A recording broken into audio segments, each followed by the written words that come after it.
My name's Melly, and I guess you could say my life turned upside down when I met Alex. We clicked instantly at the accounting firm where we both worked, and before I knew it, we were planning a wedding. I was over the moon, of course, but meeting his family, that was a whole different ballgame. Alex always talked about his mom, Mrs. Donovan, with such admiration. So, the day we were supposed to meet her for dinner, I was a bundle of nerves, smoothing down my simple blue dress and double-checking my reflection for the umpteenth time. "Relax, Melly, she's going to love you," Alex assured me as we drove to his childhood home. But the moment we walked through the door, Mrs. Donovan's eyes narrowed as she looked me up and down. "Well, you're certainly slender, aren't you?" she remarked, her tone cool. I tried to laugh it off. "I guess I am. Never been much of an eater." Mrs. Donovan hummed, her expression unreadable. "I hope you're taking care of yourself. A woman should have some robustness, you know." Alex, bless him, jumped in. "Mom, Melly's just fine. She's healthy." Dinner was an uncomfortable affair. Mrs. Donovan's eyes were constantly on me, making me squirm every time I took a bite. I could feel her judging my every move. The worst part came when I excused myself to the restroom. As I passed the living room, I overheard Mrs. Donovan whispering to her sister, "She looks sickly. How will she bear Alex's healthy children?" I felt like I'd been punched in the gut. The rest of the evening was a blur. I barely touched my food and struggled to keep a smile plastered on my face. On the drive back, I was quiet, the words echoing in my mind. Alex noticed. "Hey, you okay? You've been quiet since dinner." I sighed. "It's nothing. Just tired, I guess." But inside, I was reeling. Mrs. Donovan's words had cut deeper than I wanted to admit. I wondered if this was just the beginning of a long road of judgment and disapproval. Little did I know, it was only the tip of the iceberg. As the days turned into weeks, the dinners at Mrs. Donovan's became a regular ordeal. Each invitation felt like a summons, each meal a trial. Alex, ever the optimist, kept reassuring me that things would get better, but they only seemed to worsen. One particular evening stands out in my memory. We arrived at Mrs. Donovan's to find an even more extravagant spread than usual. The dining table was overflowing with dishes, rich gravies, fatty roasts, and sides heavy with butter and cream. As soon as we sat down, Mrs. Donovan was on the offensive. "Melly, you look even thinner than last time. You really should eat more," she said, piling my plate high with food. I tried to protest. "Oh, Mrs. Donovan, this is too much. I really can't." "Nonsense," she cut me off. "You need to build some strength, dear. Especially if you and Alex are planning a family." I forced a smile and took a bite. Mrs. Donovan's eyes flickered with something like triumph. I glanced at Alex, hoping for some support, but he just shrugged apologetically. I felt my stomach knot up, not just from the rich food, but from the undercurrent of criticism in her words. Dinner progressed with painful slowness. Mrs. Donovan kept pushing more food my way, commenting on every bite I took, or didn't take. "You know, Melly, a good wife should know how to cook hearty meals. It's important for a family." I felt a sting at her words. "I do cook, Mrs. Donovan, but I prefer healthier options." She scoffed. "Healthy is fine, but this," she gestured at my barely touched plate, "is just pickiness. You're setting a bad example." By the end of the meal, I was both nauseous and seething with anger. The drive home was tense. I couldn't hold back anymore. "Alex, your mom's comments are really hurtful. It's like she's constantly judging me." Alex was silent for a moment before responding. "I know, Melly. I'll talk to her, okay? I'm sure she doesn't mean it the way it sounds." But a part of me doubted that anything would change. Mrs. Donovan had made her feelings clear, and no amount of talking seemed to soften her stance. Each subsequent dinner only reinforced my feelings of inadequacy. Mrs. Donovan's remarks became more pointed, her scrutiny more intense. "Melly, are you avoiding my food deliberately? You barely eat anything I make." I tried to explain. "It's not that, Mrs. Donovan. Your food is very rich, and it doesn't always agree with me." She tutted disapprovingly. "A little discomfort is nothing. You need to eat more, put on some weight. It's not healthy to be so thin." Her words echoed in my head long after each dinner, amplifying my insecurities and doubts. The thought of facing another meal at her house filled me with dread. My relationship with Alex was strong, but the shadow of his mother's disapproval loomed over us, a constant, unsettling presence. As I lay awake many nights, I wondered how long I could endure this.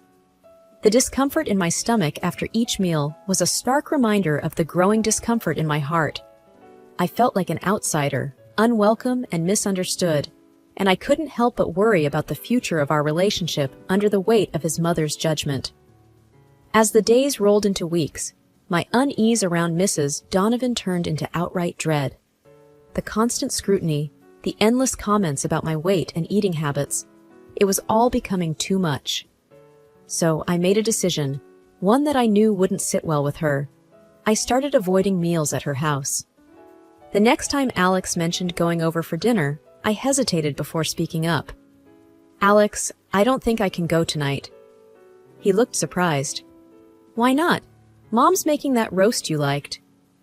I took a deep breath. "It's not about the food. Your mom makes me uncomfortable. I can't keep pretending it's okay." Alex's face fell. "Melly, she's just trying to be caring in her own way. She doesn't mean to upset you." I shook my head, frustration building up. "It's not caring, Alex. It feels like she's attacking me, always commenting on how I look, what I eat. I can't deal with it anymore." We left it at that, but I could tell Alex was torn. He wanted to keep the peace, but I needed him to understand my side. The next family dinner I missed set off a real storm. Mrs. Donovan called me the next day, her voice icy. "Melly, I noticed you didn't grace us with your presence last night. Is everything all right?" I tried to keep my tone neutral. "Yes, Mrs. Donovan, I just wasn't feeling up to it." There was a sharp intake of breath on the other end. "Not feeling up to it? You do realize it's rude to decline family dinners without a good reason. You're part of this family now, or so I thought." Her words stung, and I felt my patience snap. "With all due respect, Mrs. Donovan, being part of this family shouldn't mean I have to endure being criticized all the time." There was a moment of stunned silence before she retorted, "Criticism? I'm merely concerned about your health, Melly. A wife should be strong, healthy.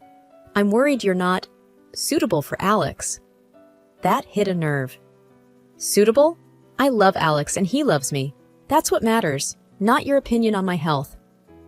The conversation ended soon after, but the damage was done.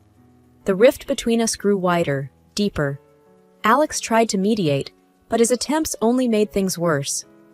One evening, as we sat quietly in our living room, he broached the subject. "Melly, I spoke to Mom. She's really upset. She thinks you're avoiding her." I let out a bitter laugh. "Avoiding her? She's been nothing but harsh and judgmental since day one. What does she expect?" Alex ran a hand through his hair, looking exasperated. "She's my mom, Melly. I can't just ignore her. Can't you two try to work things out?" I looked at him, feeling a mix of anger and sadness. "Alex, it's not about working things out, it's about respect. She doesn't respect me, and I don't know if I can keep pretending it doesn't hurt." The wedding day was supposed to be the happiest day of my life, and it was, at least until the reception. Everything was perfect. The ceremony, the vows, Alex looking at me like I was the only one in the room. But then, at the reception, everything changed. I remember holding a glass of wine, the same wine everyone else was drinking. It tasted a bit off, but I figured it was just nerves. I took a sip, and that's the last thing I remember before waking up in a stark, white hospital room. Confused and groggy, I tried to sit up. That's when I heard them, Alex and his mom, just outside my room. Mrs. Donovan's voice was sharp. "See what I mean, Alex? She can't even handle a simple toast. She's too weak, too fragile for our family." I felt a pang of hurt, but I was too weak to respond. Alex's voice, full of worry, cut through. "Mom, stop it. This isn't the time. We don't even know what happened." I wanted to shout, to tell them I was okay, that I wasn't weak, but my voice was a mere whisper. Then the door opened, and a doctor walked in, a serious look on his face. "Mrs. Donovan," he said, addressing me, "you gave us quite a scare. We found traces of a sedative in your system. Did you take anything before the ceremony? I shook my head weakly. No, nothing. Just the wine. The doctor frowned. The wine? But no one else had this reaction. It's very unusual. Alex stepped in, his face etched with concern. Doctor, are you saying someone might have tampered with her drink? The doctor hesitated. It's a possibility we can't ignore. We'll need to run some more tests. I lay there, stunned. Someone had drugged me? On my wedding day? But who?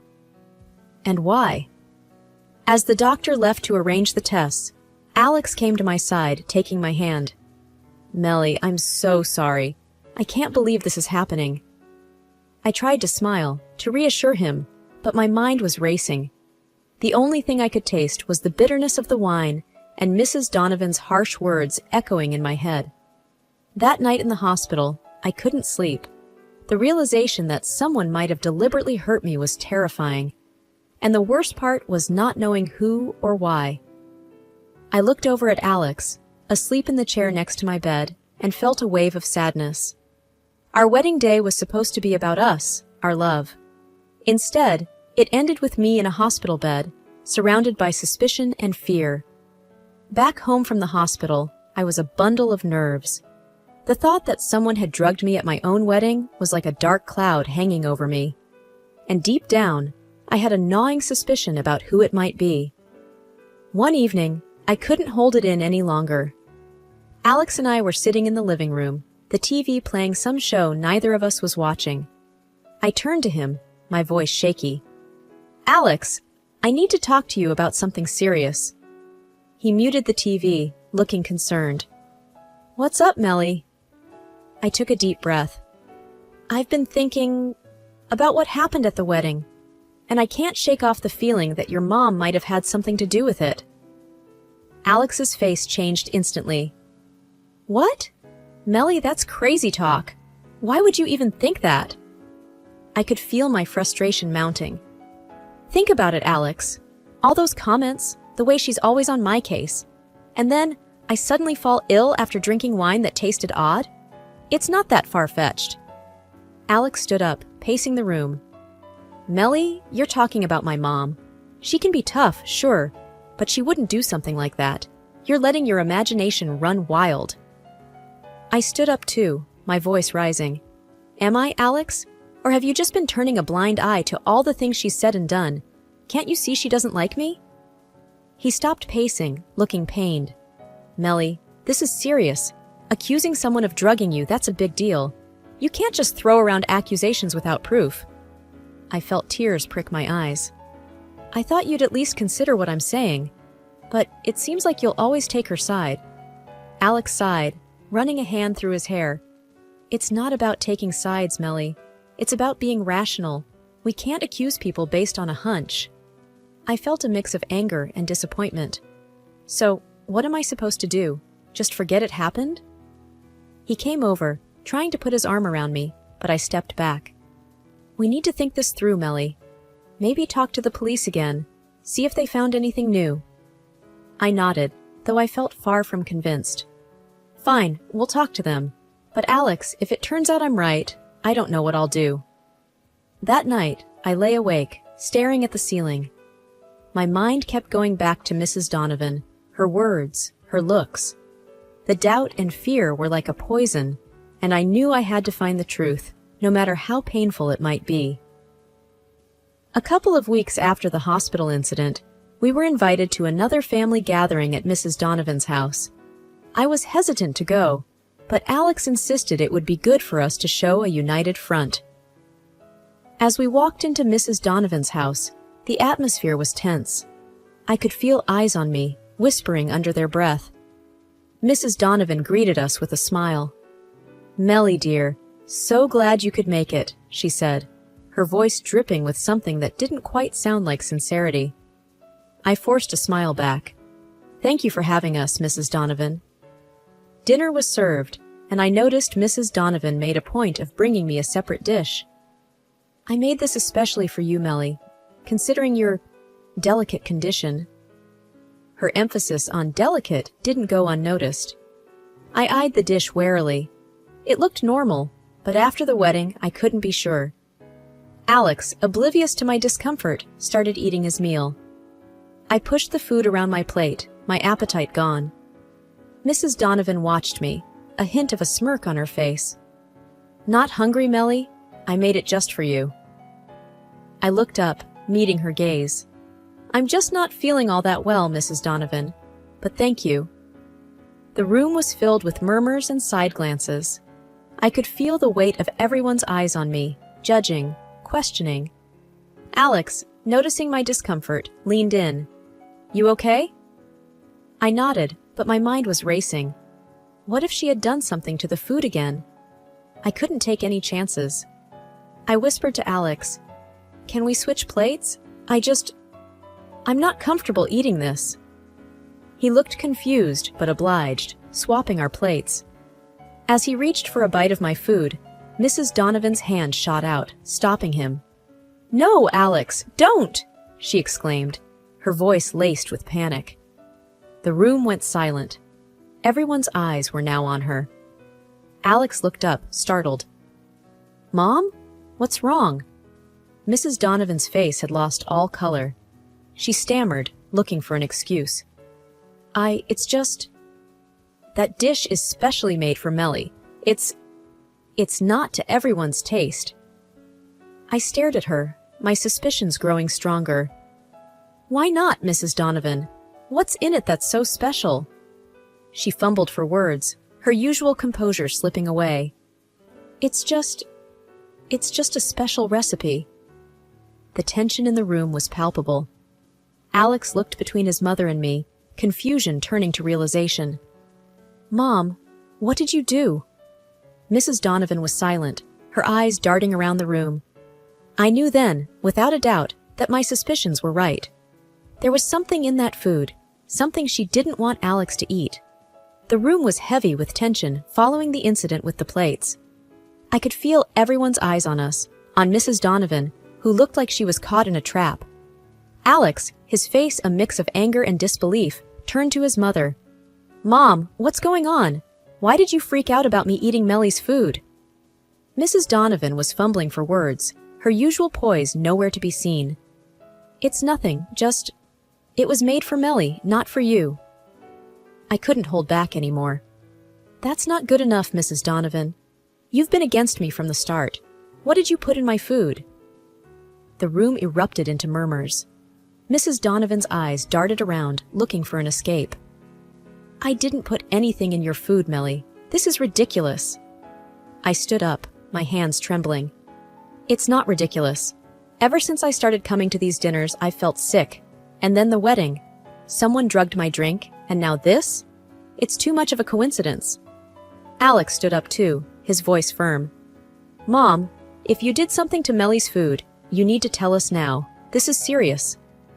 Mrs. Donovan's face crumpled. I just wanted to protect you, Alex. She's not right for you. She's weak, sickly." I felt a surge of anger. Protect him? By making me sick? By drugging me? The guests were now openly staring, the air thick with accusation and shock. Alex's uncle, who had been silent until now, spoke up. "This is a serious accusation, Melly.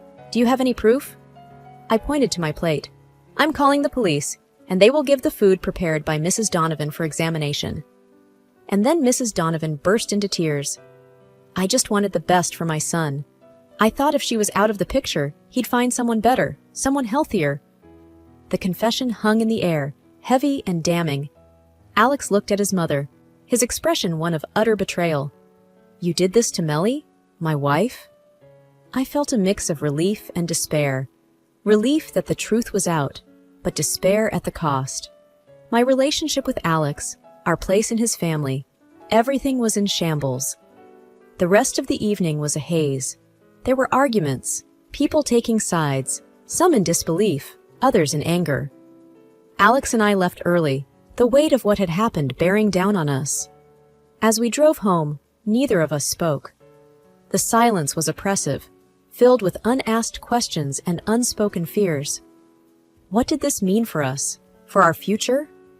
The woman who was supposed to be my family had betrayed me in the worst way, and the fallout was something neither Alex nor I were prepared to handle.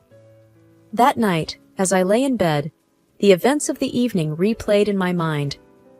Mrs. Donovan's confession, the look of shock on Alex's face, the whispers of the guests. The confrontation had brought the truth to light, but it had also opened a wound that I wasn't sure could ever fully heal. One evening, as Alex and I sat together, the silence between us felt particularly profound. Breaking the stillness, I turned to Alex. We need to talk about what's next, about the police. He looked at me, his expression solemn yet supportive. I've been thinking about that too. It's your decision, Melly. I'll back you up, whatever you choose. I mulled over the thought, feeling the weight of the decision on my shoulders.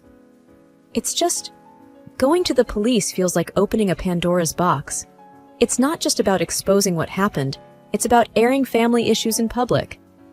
He nodded understandingly. I know it's hard, but remember, you're the one who's been wronged. If you want to pursue this legally, I'm with you. After a pause, I let out a deep breath. No, I don't think I want to go down that road, but there's something else I've decided. I hesitated, gathering my courage.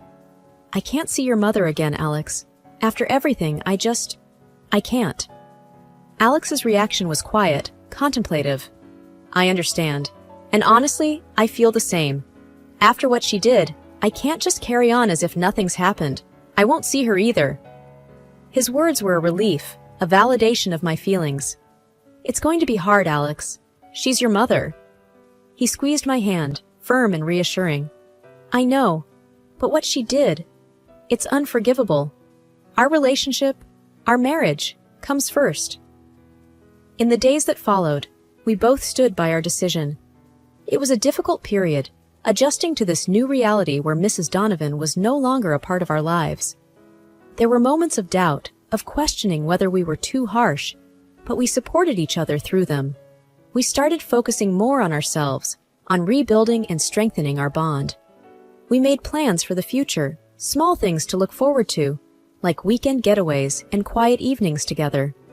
As we moved forward, I realized that this ordeal, as painful as it was, had brought us closer. We had faced a challenge together, one that tested the very foundation of our relationship and had come out stronger.